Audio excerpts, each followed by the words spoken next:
Why have we got to the point where we have so much stuff in our lives? And the big challenge we have is how we get more happy by owning less stuff.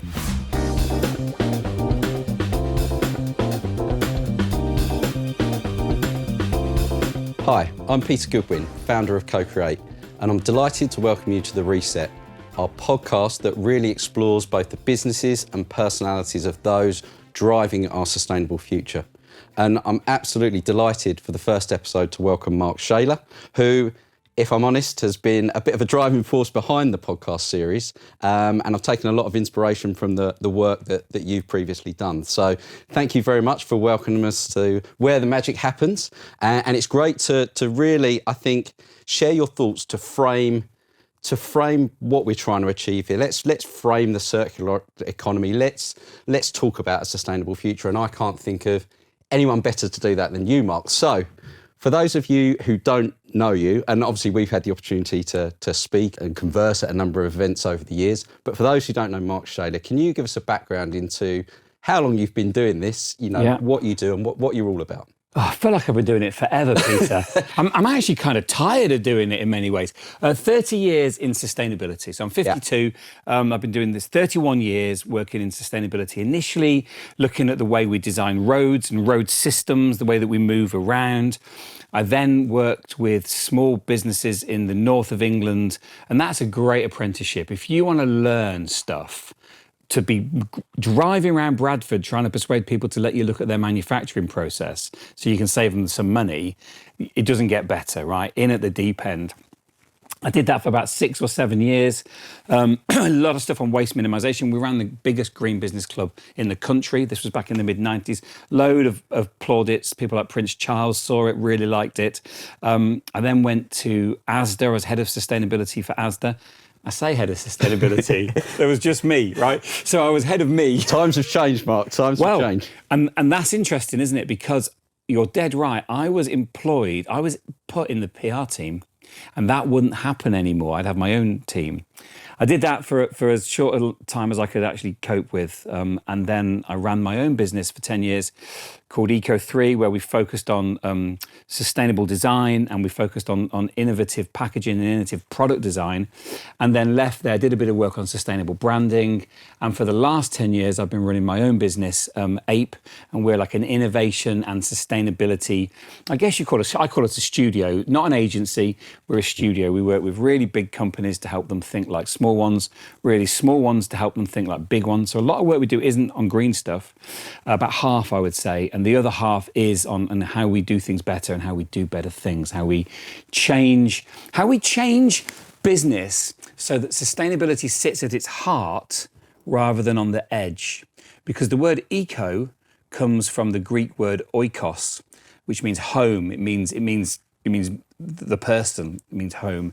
And eco sits in economy and it sits in ecology. And those two things should never be in contradiction. But for so many years, as you know, they were clashing. Yeah, look, and I suppose, 30 years, wow. I mean, I've been doing this 10 years and I've found it at times really hard work to push this forward and get the message through. So hats off to you. And obviously you would have seen a lot of change. And I think the thing you mentioned there being a PR person, I mean, I've come at this from a business angle. I've always thought sustainability is just doing business better. Yeah, better business.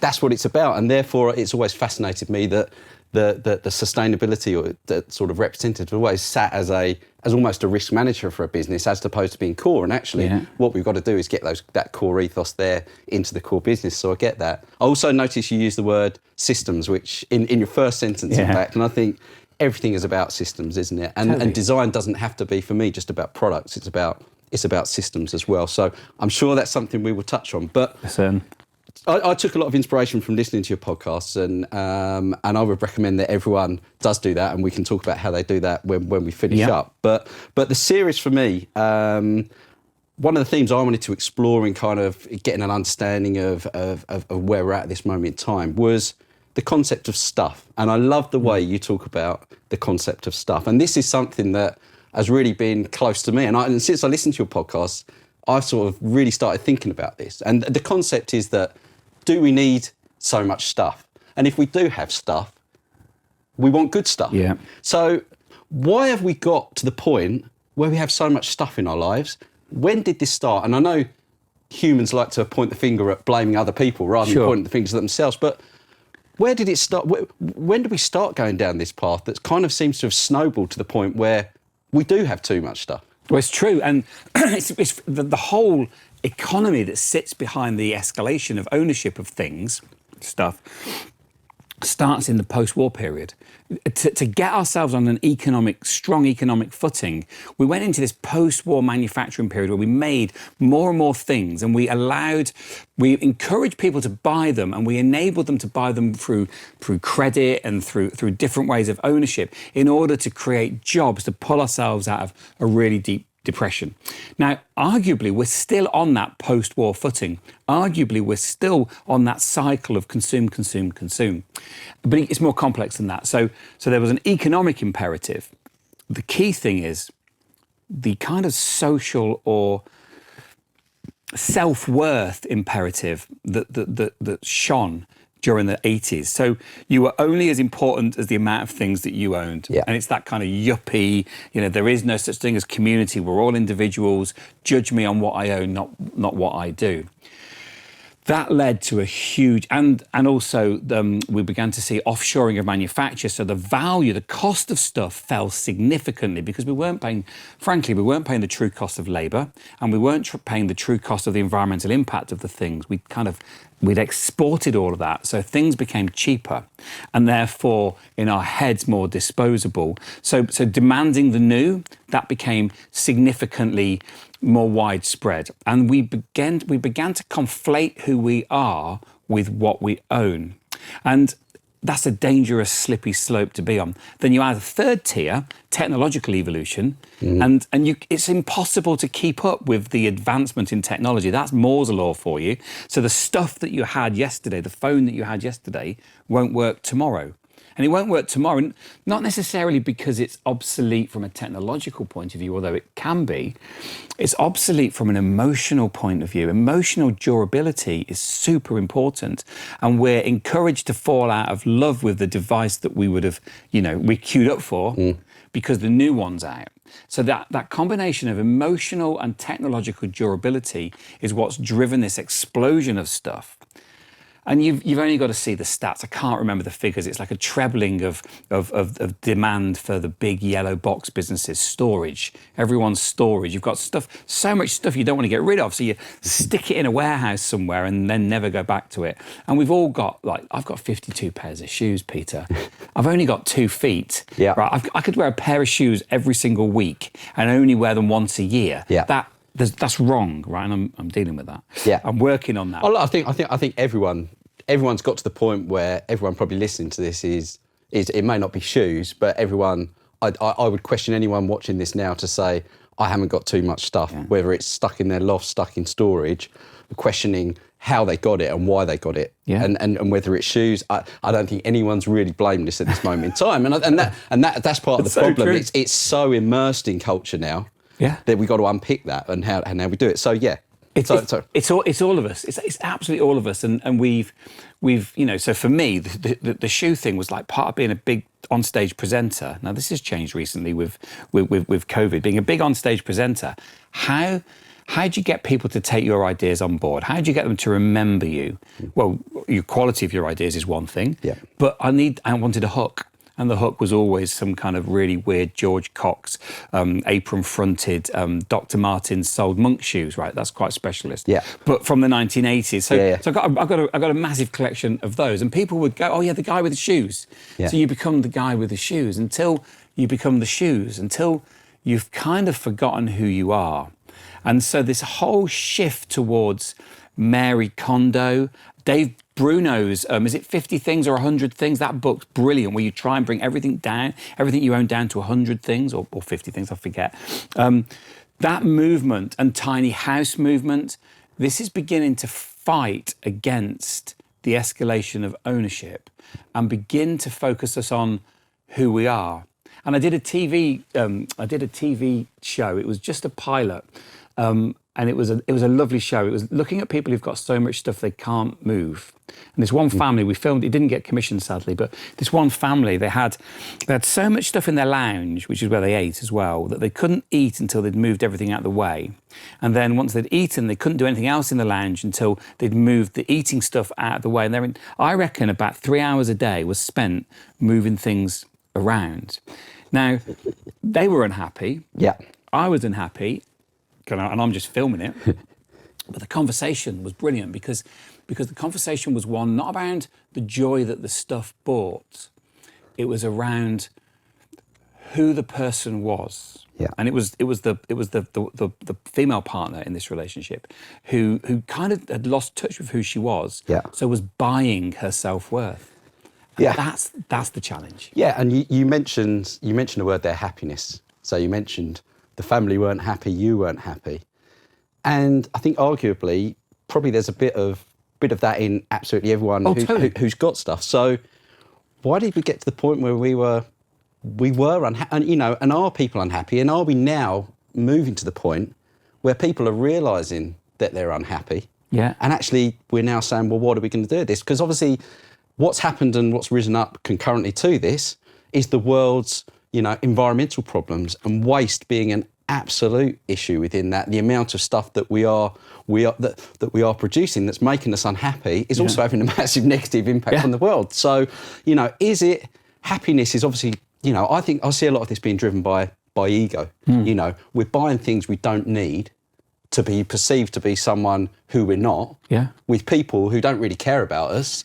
And then as we retract back into the family, really no one in your close circle of friends really cares what you're buying, what clothes you wear. They like you for you.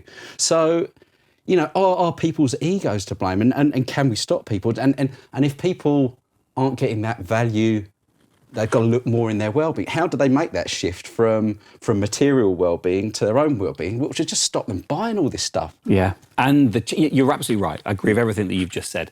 And we've kind of we've stopped explaining who we are, and we shifted at some point into using a label of something that we were wearing to explain who we are. I am not who I am what I wear or what I own.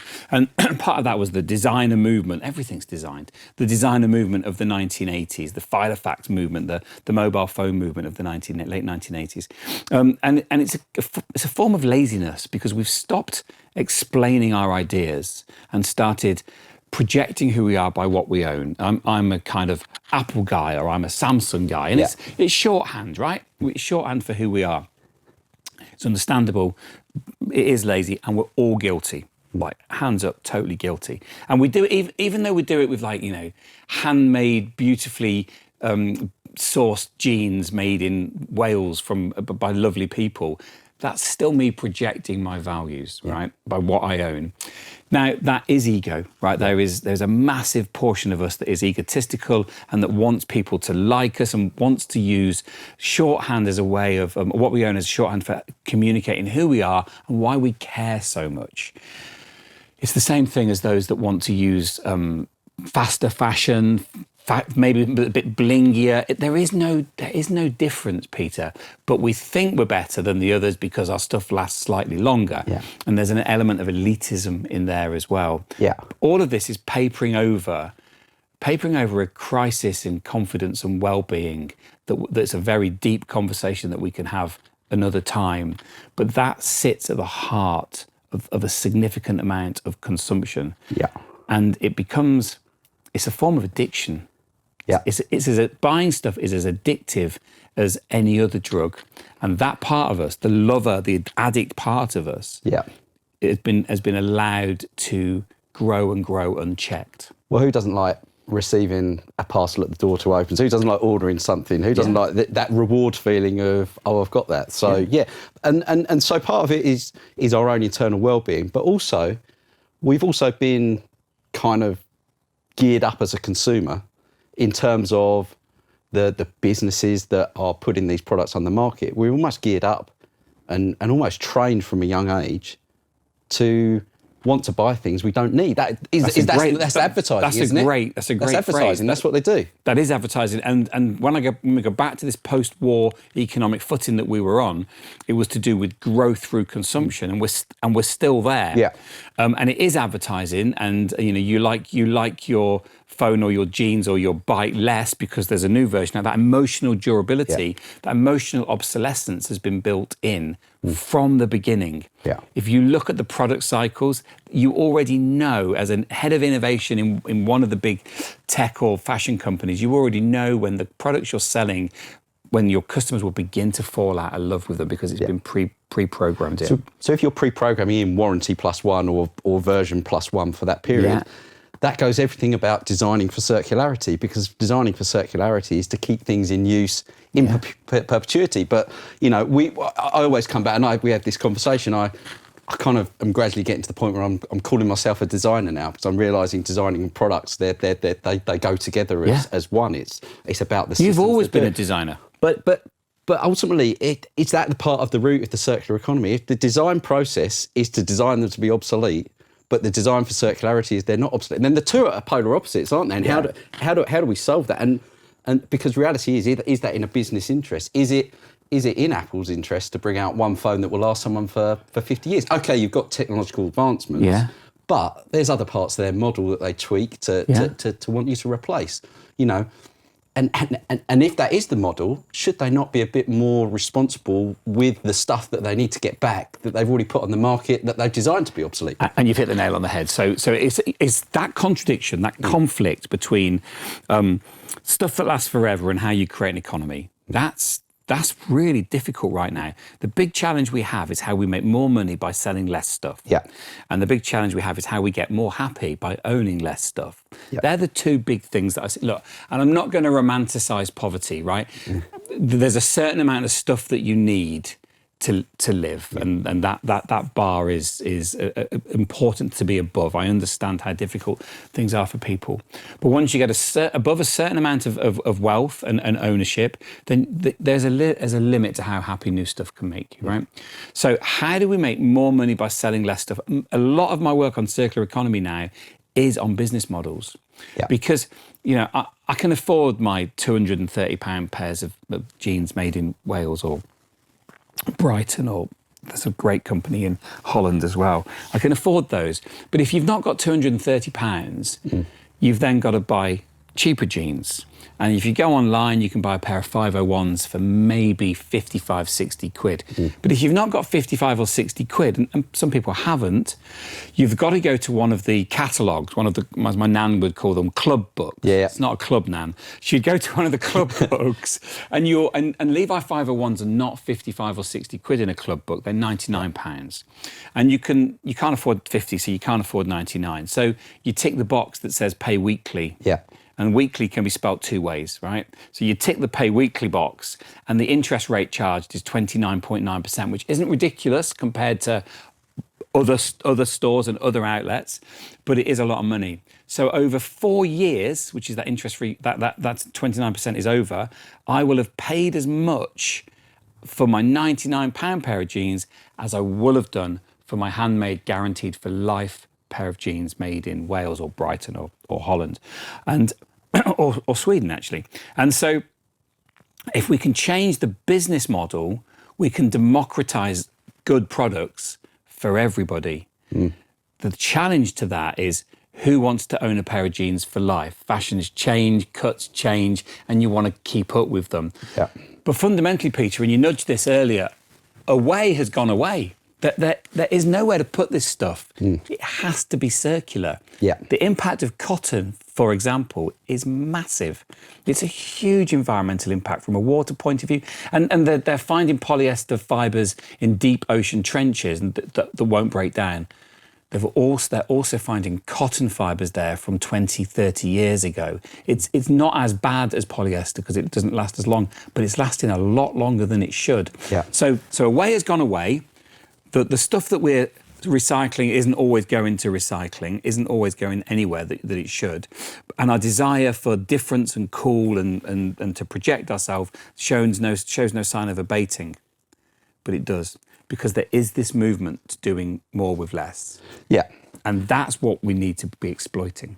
No, I agree. And I think a lot of, going back to your initial podcast series as well, and I think you touched on something there, and I think is affordable sustainability. I think that is key. And like you say, it might be more around the system and the business model, not so much the product as well. But if we've got to the point where we've said, okay, well, we've all acknowledged, and hopefully everyone watching this is sitting there going, yeah, I've got too much stuff. I've got way too much stuff. So the first thing I need to do is cut down on the amount of stuff I have. De-stuff. Yeah. And you know what? I might feel a bit happier about it as well. So the second thing is, we still do need stuff to live with, and we want good stuff. So how do we define good stuff? A lot of the work you've done has been going and speaking with beautifully crafted, UK manufactured, which we'll come on to in a minute, UK manufactured businesses who've got local source maps, who are really considered with the products that they're using as raw materials. They're creating beautiful products that will last a lifetime. Now, my inherent, when I started thinking about this a lot more deeply, my inherent thinking of something that was good, that was something that would last a lifetime. Yeah. But the reality is now, people don't want to wait. And the reality is, do people have the money to buy something that lasts a lifetime? We used to, I'm probably, I'm nudging out of the age where they did this, but people used to move into a house when they got married, they'd have a wedding list and they'd get bought all the products there that would be, people would have the money to give them to last a lifetime. Or at least until their silver wedding anniversary, exactly, when they were all refreshed. Yeah. But that was it. Today, people don't want to wait before they get married. They want to move in. They want to buy this stuff. And at that point, do they have the money to buy the £400 jeans, the set of, ceramic pans which are going to last them a lifetime? And therefore, do we need to be conscious that, that people's individual economic situation is going to come into this? So this is when I started thinking about kind of the systems design, and because we see that as being crafted, don't we? We say, let's craft something. And I love some of the craftsmen you spoke to, beautiful products, fantastic. What I've tended, and certainly a lot of working around kind of the packaging side of things and kind of food and beverage products, is there as much craft keeping materials in a system in perpetuity as much as there is in products? Because it might be that we do have to have things with left of a lifespan, some things that are a lot more disposable than handcrafted products. But if we take real responsibility and we really care about getting those materials back in the system, we can have an element of circularity. So there's kind of, for me, there's two ends of solving the problem. Yeah. And how important is that affordable end? It's a brilliant question and beautifully worded. So firstly, there isn't as much craft being used to develop service and user models, but there is some. I agree. So we'll come on to that. Secondly, there is no such thing as a bad material. There are just bad systems. Agree. And we see that with plastic. Plastic is an amazing material that keeps produce alive longer, keeps things fresher, it reduces environmental impact. If we shifted all of our plastic containers to glass containers for drinking, for example, for bottles, well, number one, there isn't enough glass manufacturers. And number two, the carbon impact of that would go up massively. The climate change impact would be colossal. And that's always got to be the objective, hasn't it? I'm about using the best material. The ultimate objective is, what can we get back in the system and what has less of an impact? I don't really care what material it is. We've just got to be getting to the point where we get to the one that is the best performance. What's our big recovery yield? And that makes the most sense. So there are two or three. So some of the people I work with, they make beautiful products that are guaranteed for 20, 30 years or for life in some cases. And they cycle for longer. So that's my favourite circular economy strategy is having the longest cycle. So the knives that I use, I'm really lucky. My mate lives in Derby, makes the most beautiful knives, and they will last my life, and one of my children will inherit those knives, and they'll never die. They'll just go on until they grow tired of them. And that's fabulous, but that's not available to everybody, and I completely appreciate that. Your other strategies are having a shorter cycle, but repairing things and even refilling things. So I'm doing some work at the moment on packaging where we're looking at refilling pouches. Pouches are really tricky from a sustainability point of view. You've got multi layers of laminate, so you've got polyethylene, you've got got aluminium, and you've normally got nylon in there, which is your printing base, and then another layer of polyethylene. And the tubes in their pouches, and they take up no space, and they're super efficient from a carbon point of view. Totally unrecyclable. Yeah. So we've just been looking at how we can refill those, and the carbon figures, the benefits are massive, like 60% benefit over a 10 refill cycle, and that's super cheap stuff, right? So that's one option, is that you refill stuff. Your third, and probably my least favorite circular strategy, but it's still important, is polymer recycling. And some of the big fashion houses are shifting here. So to justify the ability to buy and the need to buy and keep the fashion truck rolling, then you make them out of polyester, which a lot of people don't like, but actually the carbon impact of polyester is significantly lower than poor cotton, You make a polyester jacket. I wear it for whatever. I have a service model where I'm paying £12 a month for my clothes from one of the fast fashion houses. And then when I'm done with it, because it's the wrong colour, I send it back. It then gets reprocessed back down to polyester and then recycled. So my jacket becomes your jumper. Your jumper then becomes my socks. My socks then become your sneakers. And so having this circular economy at the material level, that's really interesting, and that's the probably the most appropriate level in terms of democratizing this stuff, making it available to all. The challenge we have here is the manufacturing places for fabric aren't in the UK. They're overseas. And a lot of things are overseas as well. So we've got to ship it. And that's crazy, isn't it?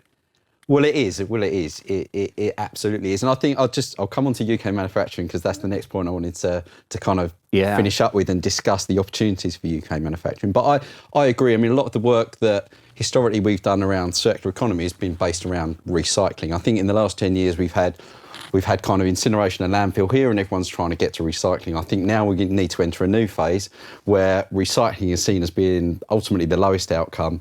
Reuse and repair are definitely now we need to. But they're quite big systemic changes to make, and certainly when we look at getting products back for recycling, there's been a lot of challenges in the supply chain in terms of how we collect that material. And I see that as a big area for growth to look into, is how do we get these individual products, how do we get your jacket made out of polyester back without that being a massive, is that then sent in the post and sent unless we've got the system to get it back, actually getting it back might be more of an impact than do it. So I think a lot of the systems in terms of collection I see as where the market is going to move to over the next years, and that's the kind of the logistics providers, and we've already seen that through lockdown. The amount of packages now that are going to people's homes is probably massively increased over the last 6 to 12 months. The amount of cardboard that comes into this house. And we're a house of 8 people because all my 4 kids, my granddaughter, my son-in-law, we're a big house, right?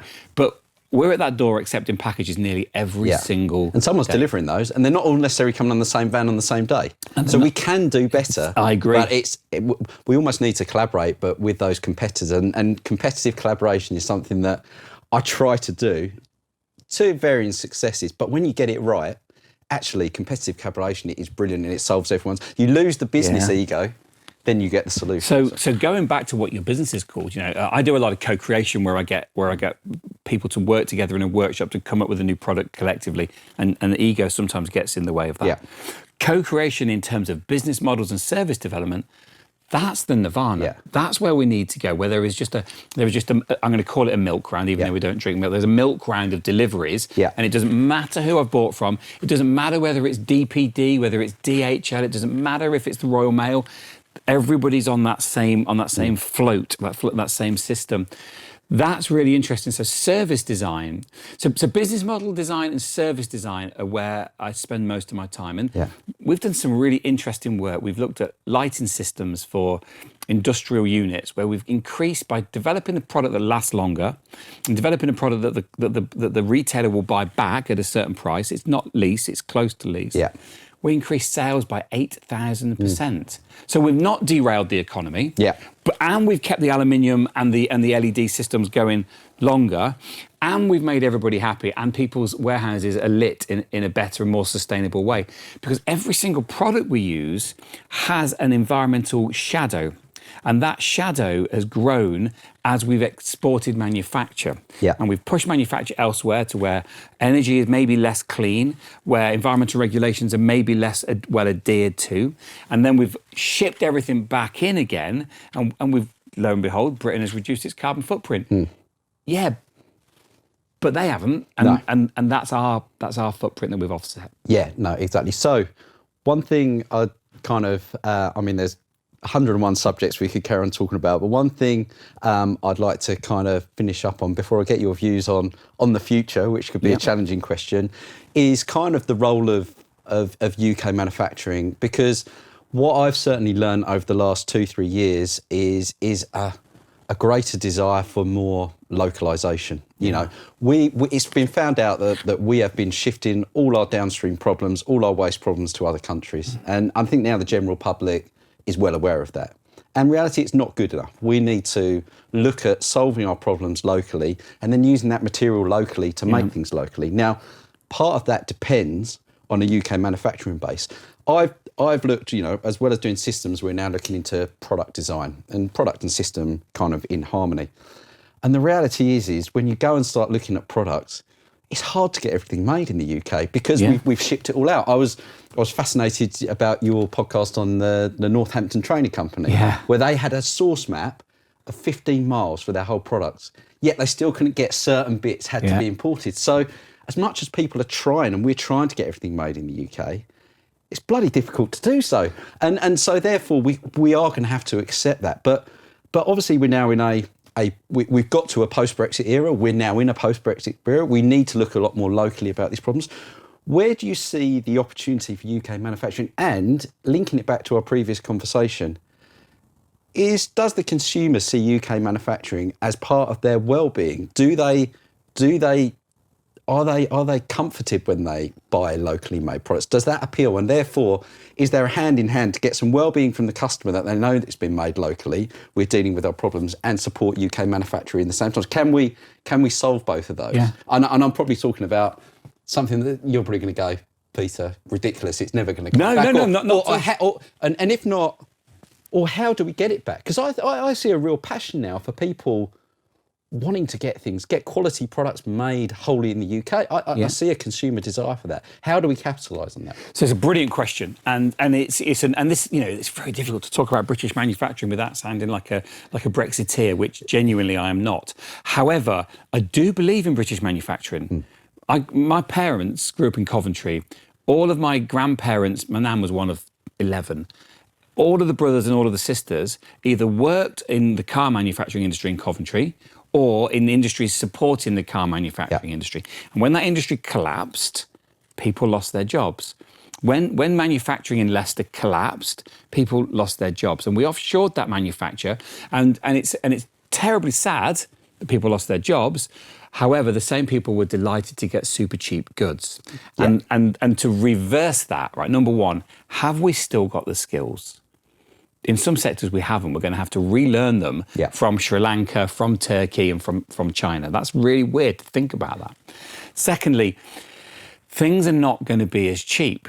So it drives that second point. Is there a willingness, though, for people? Do people put a greater value on things that are sustainable? And, I mean, you ask someone, would you pay more for would you pay more for a product that's more sustainable? I doubt that anyone's going to say no, because people wouldn't want to say no, because, you know, so it's a bit of a loaded question. They're going to say yes. So really people vote with their money, don't they? But I'm seeing a bit of a brand association, a bit of a kudos, and a bit of certainly looking at the millennials, what they're now looking for in businesses, looking at the credentials, the product, actually they are looking for it, and they actually are willing to pay more for the right things. So surely we can capitalise on that, because for certain. And if you look at the growth of brands like Veja, who make their sneakers not in the UK, people are happy to pay 120, 130 pounds for a pair of sneakers that are less damaging than other sneakers. To be able to make those in the UK, you can still make a profit and do that. The challenge we've got, the retail industry doubles the price of everything it gets. Yeah.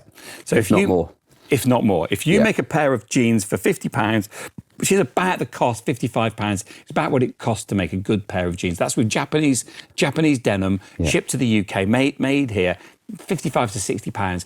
You then sell it to a retailer, the consumer's paying 180. Yeah. So the secret to this is direct to manufacture. The closer I can go and buy a bag of straw from the local chain of pet shops, a bag of straw that big will cost me £4. I can buy a bale of straw that I can barely carry on my own when it's wet, back from the farmer for £2.20. The closer I get to the producer, the cheaper things become. This is systematic restructuring at a scale that will see significant job losses. So how do we change the way that we consume and the way that we buy, and at the same time building British manufacturing, and at the same time not reduce jobs? It's a massive challenge. Yeah. But we can do it. We can do it. British manufacturing is, people will pay more for it because they perceive it to be higher quality. Yeah. People will wait for their products to come as well, but not too long. We're in this schizophrenic world of, I want it cheap, but I want British. I want it, I'm happy to wait, but why can't you deliver it like Amazon can tomorrow? We've got this schizophrenia or this split personality way of looking at things. I think we're seeing more people desire and value better quality, longer lasting products. The challenge will be when we try and move that to the mass market. Yeah. It is growing for certain. It's like, there's a growth in people who don't want to consume any sugar. But the majority of people still want lots of sugar. And so how do we get the tail to wag the dog? And that is definitely beginning to happen. And I think that going through COVID and living in a small space with lots and lots of things is totally eye-opening. And we've seen not just the growth of storage industry, but the amount of people that want to take their stuff to charity shops, to Oxfam. People are dumping stuff everywhere. We're seeing people begin to look at what's truly important to them. Yeah. And at the moment, they're measuring true importance in the quality of their products. Clearly, and this is a conversation for a more kind of spiritual conversation about, actually true happiness doesn't come from what you own, it comes from who you are. Yeah. But we can't underestimate the growth of well-being, because that is also another one of the pincers that's changing what we own, how we own it, and who we have fun and spend time with. All of those things are coming together. British manufacturing is a massive part of that. To be able to go to work and make something beautiful that people are going to value, those days are so far behind us. How we bring them forward really, really, really matters. Well, I'd love to take it. I mean, that's something that I know you're passionate about. I'd love to see coming back. And to finish off with, let's ask a bit of an open-ended question. I mean, I've been doing this 10, 12 years.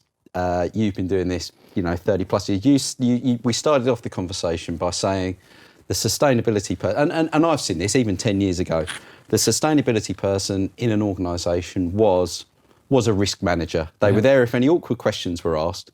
They were always very passionate about what they wanted to do. They were the right people to be doing it. They just weren't given any authority or any budget to do it. I've said, so many sustainability managers, I'd love to do that, but actually business doesn't give me any money to do on sustainability.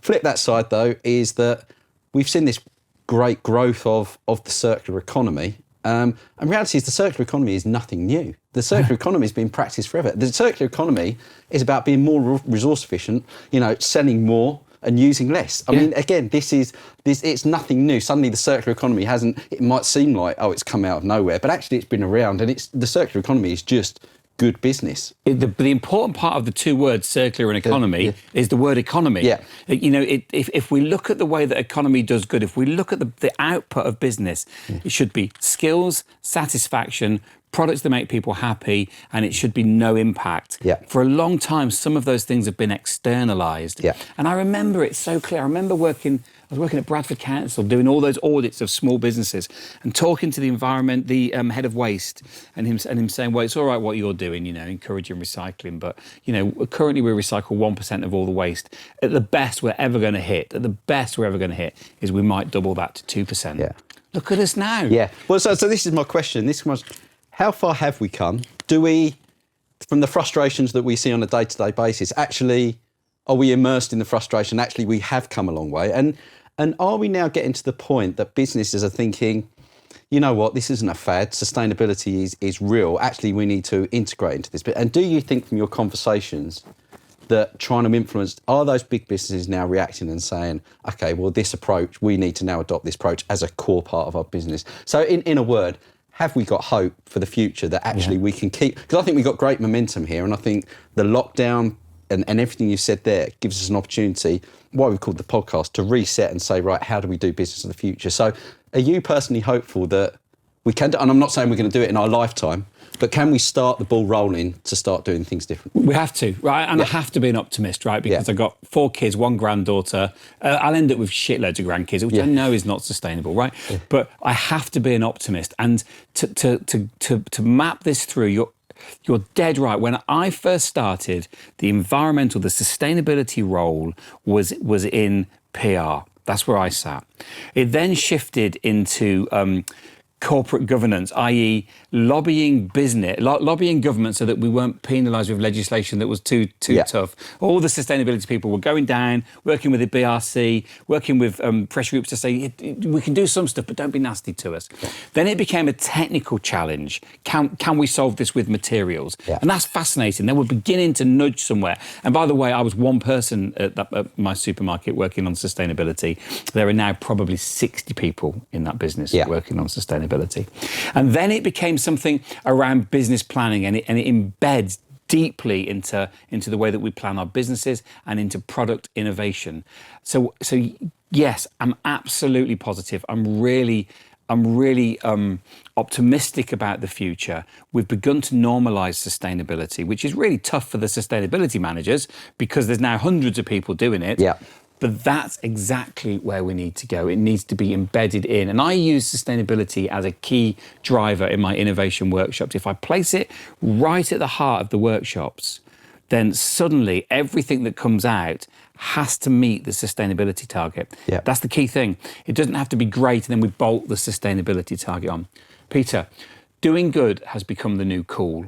What we can't afford is for it to fall out of fashion. No. It has to become the new norm. No, I agree, and it's been fascinating speaking. And I also think as well that, do we put too much reliance on big businesses to solve the problem? And I've sat in front of a lot of CEOs when they've spoken to audiences and says, don't expect us to be the real agents for change here. We're big businesses, we've got shareholders, we've got financial targets.